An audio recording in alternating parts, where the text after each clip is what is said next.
আচ্ছা, রাফির জানি কি প্রবলেম ছিল ইয়ার কি জানি বলে এটাকে, শ্বসন শ্বাসক্রিয়ার হচ্ছে অক্সিজেন এবং কার্বন ডাইঅক্সাইড পরিমাণ না। আচ্ছা, আমাদের অক্সিজেন আমরা কি করি নর্মালি শ্বাসের মধ্যে অক্সিজেন গ্রহণ করি এবং হচ্ছে কি করে এই কার্বন ডাইঅক্সাইড কি করি ত্যাগ করি, তাই তো? আচ্ছা, এখন আমরা অক্সিজেন কই থেকে গ্রহণ করি বলতো? আমরা অক্সিজেন গ্রহণ করি আলটিমেট টার্গেট কি থাকে আমাদের? এটা আমাদের ফুসফুস, এটা আমাদের কি ফুসফুস, দুইটা ফুসফুস হচ্ছে আমাদের এখানে আছে, ঠিক আছে? আচ্ছা, এই দুইটা ফুসফুস থেকে অক্সিজেনটা আমরা কই যাবো, কই পাঠাবো? নিশ্চয়ই কোষের ক্ষেত্রে, কারণ কোষে আমাদের অক্সিজেনটা দরকার, তাই তো? তার মানে তুই চিন্তা কর তাহলে অক্সিজেনটা কিভাবে যাবে। প্রথমে তুই মুখমণ্ডলে শ্বাস নিবি, দেন হচ্ছে এটা রক্তের সাথে মিশে তোর কোষে যাবে, কোষে যাবে, তাই তো?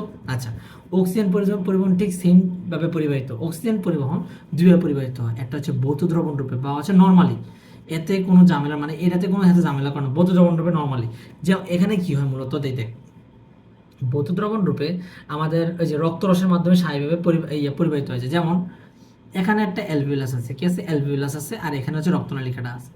ধর অ্যালভিউলাসের ভিতরে তো অক্সিজেন আছে, তাই না? স্বাভাবিকভাবে শ্বাস গ্রহণ করছো, অ্যালভিউলাসের মধ্যে অক্সিজেন আছে।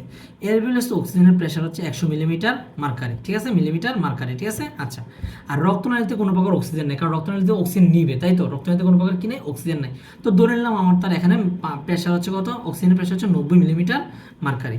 এখন আমরা ব্যাপনের সূত্র অনুযায়ী কি জানি? ব্যাপন জানি বেশি ঘনত্বের জায়গা থেকে সে কম ঘনত্বের দিকে যাবে। তার মানে তাহলে অক্সিজেনটা এখন তাহলে কই যাবে? এই যে অ্যালভিউলাস থেকে রক্তনালীতে যাবে, তাই তো? ঠিক সেম ভৌত দ্রবণ রূপে ঠিক সেম কাহিনীটা হয়। অক্সিজেনের ব্যাপন চাপের পার্থক্যের জন্য অক্সিজেনটা কি করবে? অ্যালভিউলাস থেকে রক্তনালীতে প্রবেশ করবে। এইভাবে হচ্ছে ভৌত দ্রবণ রূপেটা, ভৌত দ্রবণ রূপে কি হবে? কাজটা সম্পর্কিত হবে, ঠিক আছে? কি হলো? সম্পূর্ণ হবে। এবার আসলে রাসায়নিক দ্রবণ রূপে কি দেবে? রাসায়নিক দ্রবণ রূপে। আচ্ছা, রাসায়নিক মানে কি? নিশ্চয়ই এখানে কোনো একটা জিনিস লাগবে। আমরা জানি, আমরা পড়ছিলাম যখন রক্তচাপটা পড়ছিলাম তখন আমরা দেখছিলাম যে লোহিত রক্তকণিকা হচ্ছে 4টা হাত থাকে। লোহিত রক্তকণিকা 4টা কি থাকে? হিমোগ্লোবিন। লোহিত রক্তকণিকাতে হিমোগ্লোবিন আছে। হিমোগ্লোবিনের কয়টা হ্যান্ড? 4টা হ্যান্ড। আমরা পড়ছিলাম না লোহিত রক্তকণিকা হচ্ছে হিমোগ্লোবিন রক্ত কোষের ভিতরে নিয়ে যায়, মানে কি অক্সিজেন পরিবহন করতে পারে। এই হিমোগ্লোবিনের 4টা হাত আছে, হিমোগ্লোবিন 4টা হাত কি করে? অক্সিজেন 4টা অক্সিজেন কি করতে পারে? পরিবহন করতে পারে। আচ্ছা, এই যে হিমোগ্লোবিনটা রাসায়নিক পদার্থ না, অক্সিজেনটা এই হিমোগ্লোবিনের সাথে মিললে কি তৈরি করে? অক্সি হিমোগ্লোবিন যৌগ তৈরি করে। কি তৈরি করে? অক্সি হিমোগ্লোবিন যৌগ তৈরি করে। এই অক্সি হিমোগ্লোবিন যৌগ তৈরি করার মাধ্যমে সে কি করতে পারে? এই এই অক্সিজেন যৌগটা আবার কই যায়? কোষের ভিতরে চলে যায়। তার মানে দেখ, কোষে কিন্তু সে দুইভাবে গেল। একটা হচ্ছে একদম সহজ সরলভাবে চলে গেল, আর একটা গেছে কি আমি মানে ঘুরে ফিরে গেলাম, মানে একজনের সাথে মিলিত হয়ে তারপর আমি গেলাম। বুঝা গেল জিনিসটা? এটাই হচ্ছে অক্সিজেন পরিবহন। কি পরিবহন? অক্সিজেন পরিবহন। এবারে কার্বন ডাইঅক্সাইড পরিবহন। কার্বন ডাইঅক্সাইড কি করবে? কার্বন ডাইঅক্সাইড কি তোর কোষের দরকার আছে? কার্বন ডাইঅক্সাইড কোষের দরকার নেই। তো কার্বন ডাইঅক্সাইড কাজ কি? কার্বন ডাইঅক্সাইড বার করে দিবি। তাহলে দেখ এই ঠিক সেম ছবিটাতে দেখ, তাহলে কোষের কার্বন ডাইঅক্সাইড, কোষ বিভিন্ন শ্বসন প্রক্রিয়ার মাধ্যমে কার্বন ডাইঅক্সাইড তৈরি করলো। দেন এটা কি করবে? লাংসে পাঠাবে। লাংস থেকে দেন এটা কি পাঠাবে? ট্রাকিয়াতে মুখ দিয়ে কি যাবে? বাইরে যাবে, বা নাক দিয়ে বাইরে যাবে, তাই তো? জিনিসটা গেল ঠিক সেম। তো তাকেও এখানে মানে একটা জায়গাতে মানে একটা জায়গা থেকে আরেকটা জায়গায় যাইতে হবে না? তো সেও কি হবে? বিভিন্ন রূপে কি হবে? পরিবাহিত হবে, বা হচ্ছে বিভিন্ন রূপে কি হবে? ইয়া হবে। তো একটা হচ্ছে বৌদ্ধ দ্রবণ রূপে। কি রূপে? বৌদ্ধ দ্রবণ রূপে। বৌদ্ধ দ্রবণ রূপে সে কি হয়?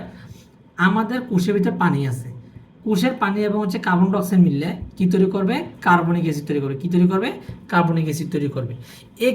এই যে কার্বনিক তৈরি করলো কোন এনজাইমের উপস্থিতিতে? কার্বনিক অ্যানহাইড্রেজ এনজাইমের উপস্থিতিতে। কিসের উপস্থিতিতে? কার্বনিক অ্যানহাইড্রেট উপস্থিতিতে। বুঝতে পারলে জিনিসটা? এই অ্যানহাইড্রেটের উপস্থিতির মধ্যে পরবর্তী জায়গায় এটা হচ্ছে ডিস্ট্রিবিউশন হয়ে যাবে। ডিস্ট্রিবিউশন মানে হচ্ছে ভাঙে যাবে, ভাঙে গেলে পরবর্তীতে কি হবে? এই অক্সিজেনটা আমাদের রক্তে চলে যায়, পরে ইয়ে হয়ে যাবে। এটা হচ্ছে বৌদ্ধ দ্রবণ রূপে গেল। এবার হচ্ছে কি বাইকার্বনেট রূপে। কি রূপে? বাইকার্বনেট রূপে। বাইকার্বনেট রূপে সে দুইটা যৌগের সাথে যেতে পারে, একটা হচ্ছে সোডিয়াম আর একটা হচ্ছে কি পটাশিয়াম। তো সোডিয়ামের সাথে যুক্ত হলে তারা কি বলে? Sodium bicarbonate. পটাশিয়ামের সাথে যুক্ত হলে তারা কি বলে? Potassium bicarbonate.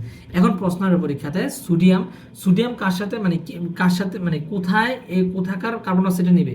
প্লাজমার। কোথায় নিবে? প্লাজমার। কোথায়? প্লাজমা, ঠিক আছে? আচ্ছা, আর পটাশিয়াম নিবে কি? পটাশিয়াম কিসের নিবে? পটাশিয়াম নিবে হচ্ছে আরবিসির বা লোহিত রক্তকণিকা। বুঝে গেল জিনিসটা? আচ্ছা, বুঝতে পারছস? ঠিক সেম প্রক্রিয়ার মাধ্যমে তুই চিন্তা কর, ওই যে পানি প্লাস হচ্ছে carbon dioxide, sodium plus carbon dioxide মিলে সোডিয়াম বাইকার্বনেট তৈরি করে, পটাশিয়াম প্লাস এভাবে না, পানি প্লাস কার্বনিক তৈরি করলো, এই কার্বনিকের সাথে হচ্ছে সোডিয়াম মিলে সোডিয়াম বাইকার্বনেট তৈরি করলো, বা হ্যান থেকে পরবর্তী এইভাবে থেকে তৈরি হয় আর কি। এতে সোডিয়াম বাইকার্বনেট তৈরি দরকার না, এত কিছু জানো, ঠিক আছে? গেল। তাহলে বাইকার্বনেট রূপে দুইভাবে পরিবাহিত হয়, একটা হচ্ছে কি সোডিয়াম বাইকার্বনেট রূপে, একটা হচ্ছে পটাশিয়াম বাইকার্বনেট রূপে। সোডিয়াম বাইকার্বনেট রূপে কোনটার পরিমাণ হয়? প্লাজমার। আর পটাশিয়ামের কোনটা? আরবিসি। আচ্ছা, আরেকটা হচ্ছে আমার কি কার্বামিনো রূপে, কি রূপে? কার্বামিনো রূপে, কি রূপে?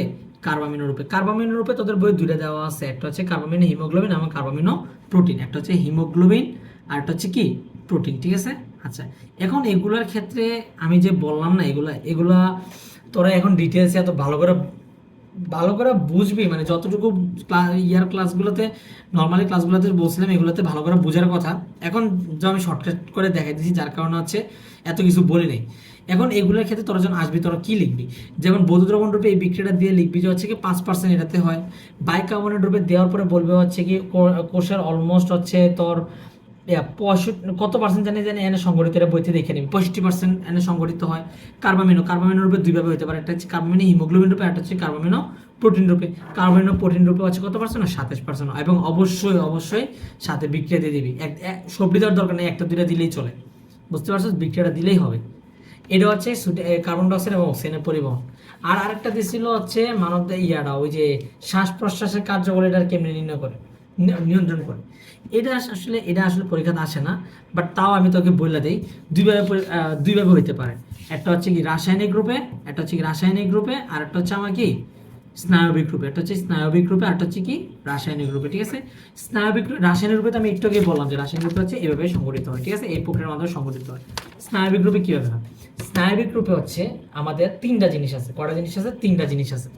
একটা হচ্ছে আমাদের রেসপিরেটরি সেন্টার, কি রেসপিরেটরি সেন্টার বা আমাদের শ্বসন কেন্দ্র, কি কেন্দ্র? শ্বসন কেন্দ্র, এগুলো নিয়ন্ত্রণ করে। শ্বসন কেন্দ্রতে হচ্ছে আমাদের অনেকগুলো সেন্টার আছে, ventral respiratory centre, dorsal respiratory centre, ফিবরজিঙ্গাল কমপ্লেক্স, এগুলো অনেক কিছু আছে। তো এগুলো তোদের লাগবে না, যেমন তোদের যে নিউমোটেক্সিস আছে, এননিওটেক্সিস আছে, এগুলো আছে, তোদের এগুলো লাগবে না, ঠিক আছে। তোরা যে এতটুকু জানলে চলবে। স্নায়বিক, এখন স্নায়বিকটা প্রক্রিয়াটা কই থাকে? এটা থাকে হচ্ছে কি মস্তিষ্কের মেডুলা এবং হচ্ছে কি মেডুলা অবলঙ্গাটাতে। কোথায় থাকবে? মেডুলা অবলঙ্গাতে। কোথায় থাকবে? মেডুলা অবলঙ্গাতে। তাহলে এইটা হচ্ছে স্নায়বিকের মধ্যে হচ্ছে এক নম্বর হচ্ছে কি রেসপিরেটরি সেন্টার, কি সেন্টার? রেসপিরেটরি সেন্টার বা শ্বসন কেন্দ্রের কারণে। দুই নম্বরটা হচ্ছে হেরিং বোরার রিফ্লেক্স, কিসের কারণে? হেরিং বোরার রিফ্লেক্স, কি হেরিং ব্রোয়ার রিফ্লেক্স, ঠিক আছে, হেরিং বোরার রিফ্লেক্স। এই হেরিং বোরার রিফ্লেক্সে কি হয় আমি তোকে বলি। আমাদের আমাদের ফুসফুসটা বুঝতে পারে যে কতটুকু হাওয়া নিলে সে এক্সপান্ড করতে, মানে ফুলতে পারবে, আর কতটুকু না নিলে কি করতে পারবে না, সে ফুলতে পারবে না, ঠিক আছে। এটা একটা রিসেপ্টরের মাধ্যমে হয়। এটা হচ্ছে, এটাকে বলে স্টান রিসেপ্টর। কি রিসেপ্টর? স্টান রিসেপ্টর বা হচ্ছে স্ট্রেস রিসেপ্টর। কি আছে? Stress receptor. এই রিসেপ্টরের মাধ্যমে বুঝতে পারে যে কতটুকু স্ট্রেস হয়েছে, বুঝতে পারে জিনিসটা। যদি বেশি স্ট্রেস হয় সে শ্বাস নেওয়া বন্ধ করে দিবে, আর যদি কম স্ট্রেস হয় সে শ্বাস নেওয়া চালু করবে, বুঝতে পারলে জিনিসটা। সে বুঝতে পারে। দেখ, তুই কোনোদিন শ্বাস নেওয়ার পরে, শ্বাস ছাড়ার পরে দেখবি যত ছাড়তে পারছিস ছাড়ছিস, এরপরে ছাড়তে পারছিস, এরপরে দেখবি তোর বুকটাকে কেমন জানি ব্যথা করা শুরু করে। কেন? কারণ আমাদের লাংসগুলো জানে, লাংসের রিসেপ্টর আছে, এই স্ট্রেস রিসেপ্টরগুলো বুঝতে পারে যে কতটুকু তুমি চুপসাইতে পারবা, এর বেশি তুমি চুপসাইতে পারবা না। আবার শ্বাস আর কতক্ষণ নিতে পারবি? কেন নিতে পারবি না? কারণ হচ্ছে তোর স্ট্রেস রিসেপ্টর বুঝে গেছে যে এতটুকু পর্যন্ত হচ্ছে তার লিমিট আছে, বুঝতে পারলে জিনিসটা। আচ্ছা, আরেকটা হচ্ছে তোর এখান থেকে যেটা লাগবে, হেরিং বোরার রিফ্লেক্স তো আছেই। আচ্ছা, আরেকটা যেটা লাগবে হচ্ছে আমাদের অলফ্যাক্টরি স্নায়ু, কি হাঁচি কাশি নিয়ন্ত্রণ করতেছে। আর গ্লসোফেরঞ্জের নামটা হচ্ছে আমাদের গ্যাগ প্রতিরোধী ক্রিয়া, বা হচ্ছে আমাদের ওই যে আছে না, এই যে খাওয়ার পর যে এরকম করে না, এরকম টাইপের ইয়াটা নিয়ন্ত্রণ করে, ঠিক আছে। আচ্ছা, আরো অন্যান্য ধরনের স্নায়বিক উদ্দীপনা আছে, যেমন হচ্ছে মস্তিষ্কের সেরেব্রাল, তারপর হচ্ছে হাইপোথ্যালামাস, এগুলো হচ্ছে বিভিন্ন ধরনের বিভিন্নভাবে নিয়ন্ত্রণ করতে পারে, ঠিক আছে। ওইগুলো আলাদা হিসাব। বাট রাসায়নিক দ্রবণ রূপে তোকে আমি বলে দিচ্ছি এদিকে আছে, ঠিক আছে। আর স্নায়বিক রূপে হচ্ছে কি তিনভাবে হতে পারে, রেসপিরেটরি সেন্টারের মাধ্যমে হতে পারে, হেরিং বোরার রিফ্লেক্সের মাধ্যমে হতে পারে, আরেকটা হচ্ছে অন্যান্য স্নায়বিক কার্যাবলীর মাধ্যমে হতে পারে। পরীক্ষাতে এতটুকু লিখে দিলে more than enough, far more than enough, বুঝতে পারলে জিনিসটা। আশা করি কোনো সমস্যা নেই, বুঝতে পারছো? তাহলে এতটুকু রাখি, ঠিক আছে।